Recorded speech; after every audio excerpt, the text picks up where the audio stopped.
बालेन शाह प्रधानमन्त्री रे कसले भने हेर्नु न राष्ट्रपतिले अघि सारे जनता घन्टी यस्ता घन्टी प्रधानमन्त्री भन्छन् कसले भने को भन्छ प्रधानमन्त्री किन हामीले मान्दैनौँ हामीलाई चाहियो दुर्गा पर्साई जस्तो प्रधानमन्त्री चाहियो किन थाहा छ नि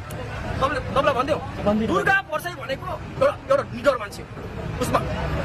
तागत छ उसले देशमा केही गर्न पर्छ भन्ने एउटा चाहिने नियतको मान्छे हो तेरी खाने बानर मुखिया के भन्छ बालेन शाहलाई हामी प्रधानमन्त्री मान्दैनौँ हामी प्रधानमन्त्री बालेन शाह बन्दैन तिमीले बनाएर बन्ने हो तिमीले बनाउनु पर्छ जनताले बनाइसक्यो त बालेन शाहलाई प्रधानमन्त्री साला मुखमा पच्च थुक्ने मलाई राख साला हट साला पागल गाईको बोल्नुभन्दा 10 बार सोचेर बोल न के बोलिरहेछ तिम्रो अब दुर्गा पर्साई भन्छ रुख जितेर बने हो थाहा छ 68,000 मत लिएर ऊ प्रधानमन्त्री बने हो बालेन शाह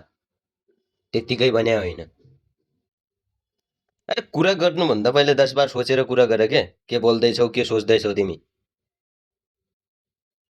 म त तिम्रो दिमाग खुस्क्या जस्तो लाग्यो के तिमी पागल भइसक्यो तपाई भन्नु साथी के भन्न चाहन्छु यस्ता मान्छेलाई के भन्न चाहनुहुन्छ